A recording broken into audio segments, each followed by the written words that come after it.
Hi students, in this video I am explaining about relationship between partition function and thermodynamic property. So previous video లో చూసాం కదమ్మా partition function ఎలా derive చేయాలి అనేది. ఈ వీడియోలో థర్మోడైనమిక్ ప్రాపర్టీస్కి అలానే పార్టిషన్ ఫంక్షన్కి ఉండే రిలేషన్ని ఎక్స్ప్లెయిన్ చేస్తా. థర్మోడైనమిక్ ప్రాపర్టీస్ అంటే మనం సింపుల్గా ఏం చెప్పుకోవచ్చు, internal energy, enthalpy, entropy, Gibbs free energy and molar heat capacity, that is CP and CV. కొన్ని కేసెస్లో మనం ఎల్మోల్స్ ఫ్రీ ఎనర్జీ కూడా ఎక్స్ప్లెయిన్ చేస్తాం. సో ఫస్ట్ ఆఫ్ ఆల్ మనం ఇంటర్నల్ ఎనర్జీని కన్సిడర్ చేసుకుంటే కనుక internal energy is a base for all these thermodynamic properties అని చెప్పొచ్చు. సో ఫస్ట్ ఇంటర్నల్ ఎనర్జీని కాలిక్యులేట్ చేస్తాం, దాని నుంచి మనం మిగిలిన ఎక్స్ప్రెషన్స్కి ఇంటర్నల్గా రిలేషన్ అనేది ఎగ్జిస్ట్ అయి ఉంటుంది. Internal energy is indicated with E R mu. So internal ఎనర్జీకి థర్మోడైనమిక్ పార్టిషన్ ఫంక్షన్కి ఉండే రిలేషన్ ఏంటంటే E is equals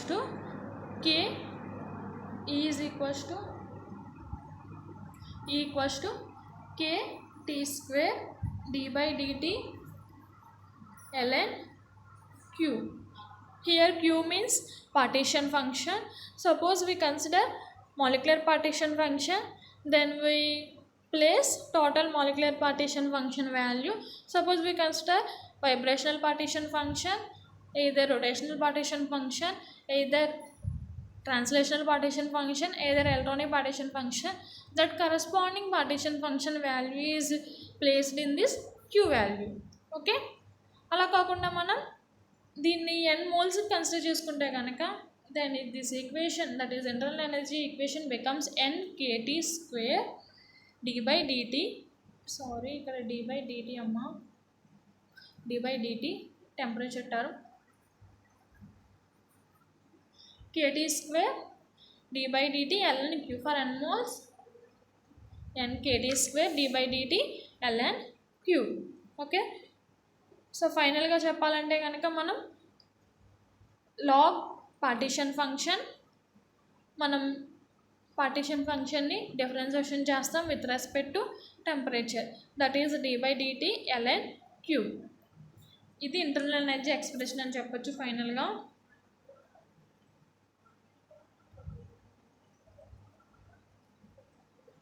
okay, for n moles తీసుకున్నాం అనుకోండి, ఇప్పుడు మన ఎక్స్ప్రెషన్ ఏంటి, nkt square d/dt ln Q. For 1 mole తీసుకుంటే కనుక n ప్లేస్లో 1 పెడతాం. ఫర్ n మోల్స్ అయితే కనుక మనకి nkt square d/dt ln Q.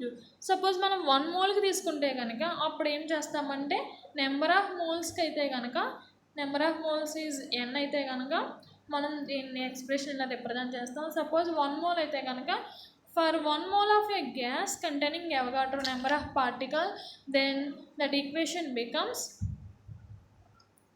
capital N. Here N is a Avogadro number of particles.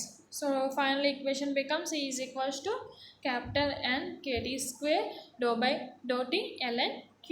Okay, సింపుల్గా మనం ఎవగాడ్రో నెంబర్ ఆఫ్ పార్టికల్స్గా రిప్రజెంట్ చేసినప్పుడు 1 మోల్ని ఆ కేసులో nk is equals to R is a real gas constant. So finally internal energy expression becomes E is equals to RT square d/dt ln Q. అమ్మ ఇదంతా కూడా మనకి అది టీటా కాదు, Q, partition function relation, that is Q. So E is equals to RT square d/dt ln Q. This equation becomes represents internal energy of a thermodynamic property. Next second example వచ్చేసరికి మనం specific heat కెపాసిటీని కూడా represent చేస్తాం with respect to partition function. So specific heat capacity వచ్చేసరికి మనం ఎలా represent చేస్తామంటే C V or C P. First C V represent చేస్తాం. C V simple equation is ∂E/∂T. So ఇక్కడ మనకి differentiation with respect to temperature దేన్ని చేయాలి, ఇంటర్నల్ ఎనర్జీని చేయాలి. సో ఈ కేసుకి వచ్చేసరికి మనం ఏం తీసుకోవచ్చు అంటే ∂/∂T ఇంటర్నల్ ఎనర్జీ ఎక్స్ప్రెషన్ ఇందులో రాయొచ్చు, RT square, okay, ∂/∂T ln Q. ఇది మనకి సివికి ఉండే రిలేషన్. ఈ సివికి ఉండే రిలేషన్ని మనం నెక్స్ట్ ఈ ఆర్ అనేది కాన్స్టెంట్ కదమ్మా. సో ఆర్ని ఫ్రంట్ రాస్తే కనుక దీనికి మనం యూవీ రూల్ అప్లై చేస్తాం. సో టీ ఇంటూ ఇంకా ఫర్దర్గా సింప్లిఫై చేయాలంటే T into though square by though T ln Q plus next term ఏమొస్తుంది, నేను సింపుల్గా వేస్తాను చూడండి. ఇక్కడతో మన ఎక్స్ప్రెషన్ కంప్లీట్ అయ్యింది. ఇక్కడ టీ అమ్మ వి కాదు. సో దీన్ని మనం డిఫరెన్సియేషన్ అప్లై చేస్తే కనుక సో ఆర్ అనేది కాన్స్టెంట్ కదా ఈ ఎక్స్ప్రెషన్లో, R is a constant. So R into T square కదమ్మా అది. సో టీ స్క్వేర్ మీన్స్ మనం ఫస్ట్ ఈ లోపల టర్మ్కి డిఫరెన్సియేషన్ అప్లై చేస్తే కనుక T square into though by though T into though by though T. So dou square by though T square ln Q. First term differentiation completed. Second term వచ్చేసరికి మనకి dou by though T ln Q అనేది, ఇక్కడ కూడా Q అయినమ్మ tea కాదు, దో by though T ln Q అనేది constant. So T స్క్వేర్కి differentiation 2t dou by though T ln Q. Okay, ఇది మనకి ఫైనల్గా C V specific heat capacity at constant volume కదమ్మా. సివి మీన్స్ ఆ relation. Finally T square into R into T square into though square by though T square ln Q plus 2t into though by though T ln Q. This represents specific heat capacity at constant volume. ఇప్పుడు internal energy complete అయింది, specific heat capacity at constant volume complete అయింది. Next entropy consider చేసుకుంటే కనుక ఎంట్రోపీని మనం ఎలా represent చేస్తాం, ఎస్తో రిప్రజెంట్ చేస్తాం. ఎంట్రోపీ ఎక్స్ప్రెషన్ వచ్చేసరికి S is equals to K into ln Q. K అంటే బోల్ట్జ్మాన్ కాన్స్టెంట్ అమ్మ. ln Q plus internal energy E by T. This is expression for internal energy by T అమ్మ. ఇది expression for entropy. దీనిలో మనకి ఈ అంటే తెలుసు కదా internal energy, kT square though by though T ln Q. ఆ ఎక్స్ప్రెషన్ని మనం అందులో సబ్స్టిట్యూట్ చేస్తే కనుక finally we get entropy. So దాన్ని ఇలా సబ్స్టిట్యూట్ చేస్తే we get S is equals to R into ln Q by N plus T into though by దో వి. వెయిట్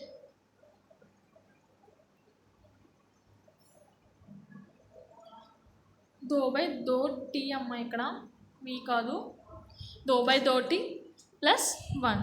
ఇక్కడ మనకి ఎన్కే ప్లేస్లో ఈ సెకండ్ ఎక్స్ప్రెషన్లో ఆర్ రిప్లేస్ చేస్తాం, లేకపోతే ఎన్కే అయినా అలా ఉంచేయచ్చు.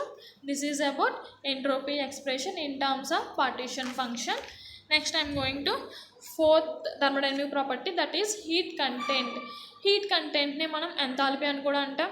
So enthalpy expression in terms of partition ఫంక్షన్కి వచ్చేసరికి H is equals to E plus P V. Here E means internal energy, P is a pressure, V is a volume. So ఈ కేసులో కూడా మనకి ఇంటర్నల్ ఎనర్జీ ఎక్స్ప్రెషన్ ఫస్ట్ ఇందులో substitute చేస్తే internal energy expression ఏంటి, K T square dou by though T ln Q. ఆ expression ఇందులో substitute చేస్తామమ్మా. నెక్స్ట్ ప్రెజర్ వాల్యూమ్ టర్మ్స్ని కూడా మనకి ఇన్ టర్మ్స్ ఆఫ్ పార్టీషన్ ఫంక్షన్లోకి డెరైవ్ చేస్తే కనుక finally we get R T square though by though T ln Q plus V R T dou by though T ln Q అమ్మ. ఇక్కడ ln టీ వి ఉండదు అసలు, ln T with respect to temperature. ఫైనల్గా మనం RT అనేది కామన్ తీస్తే కనుక రెండు టర్మ్స్ నుంచి we get this expression. This is about enthalpy in terms of partition function. Okay, మనం ఇప్పుడు నెక్స్ట్ సివి డెరైవ్ చేసాం కదా, heat content at constant volume. Heat content at constant volume ఎలా అయితే డెరైవ్ చేసామో హీట్ కంటెంట్ అట్ కాన్స్టెంట్ ప్రెజర్కి వచ్చేసరికి expression ఏంటంటే CP is equals to dH by dt. Okay, so ఈ dH by dt అంటే మనకి ఆల్రెడీ ఎంథాల్పీ ఎక్స్ప్రెషన్ వచ్చింది కదా. ఈ ఎంథాల్పీ ఎక్స్ప్రెషన్ని ఫైనల్గా ఇందులో సబ్స్టిట్యూట్ చేస్తే we get heat content, that is specific heat capacity at constant pressure. So Cp is equals to dou H by dou T. Next fifth thermodynamic property is Gibbs free energy. First of all మనకి Gibbs free ఎనర్జీని calculate చేయడం కంటే ముందు Helmholtz free ఎనర్జీని కూడా calculate చేసుకోవాలి. Helmholtz free energy is nothing but A equals to U minus TS. ఇక్కడ మనం యూ కంటే ఈఎన్ తీసుకుంటే బెటర్, ఎందుకంటే ఇంటర్నల్ ఎనర్జీ మనం ఈఎన్ కన్సిడర్ చేసుకున్నాం కదా. ఈ మైనస్ టీఎస్, ఇక్కడ ఈ అంటే internal energy, T is a temperature, S is a entropy. ఫైనల్గా మనం ఆ వాల్యూస్ అన్నిటిని సబ్స్టిట్యూట్ చేస్తే దానిలో we get A is equals to minus n kT ln Q by n plus 1. Okay, Q by n. ఇక్కడ n అంటే Avogadro number అమ్మ. ఈ ఎక్స్ప్రెషన్ అనేది వస్తుంది -nkt into ln Q by n plus 1. ఇప్పుడు మనం గిబ్స్ ఫ్రీ ఎనర్జీని calculate చేయాలంటే గిబ్స్ ఫ్రీ ఎనర్జీకి ఎల్మోహోల్స్ ఫ్రీ ఎనర్జీకి ఉండే రిలేషన్ ఏంటంటే G equals to A plus PV. అక్కడ ఆల్రెడీ మనకి ఎల్మోహోల్స్ ఫ్రీ ఎనర్జీ క్యాలిక్యులేట్ చేసుకున్నాం కదా. దాని వాల్యూ ఏంటి -nkt into ln Q by n plus 1. ఆ వాల్యూని ఇందులో సబ్స్టిట్యూట్ చేస్తే అలానే PV I mean pressure volume టర్మ్స్ని కూడా ఇన్ టర్మ్స్ ఆఫ్ మనం ఈ పార్టీషన్ ఫంక్షన్లో కన్సిడర్ చేస్తే కనుక finally we get G is equals to RT into dou RT into V into dou ln Q by dou V into T. ఇది into కాదు, with respect to T minus dou ln Q by n minus 1. This is final expression for Gibbs free energy in terms of partition function. So finally relationship between partition function and thermodynamic properties explained.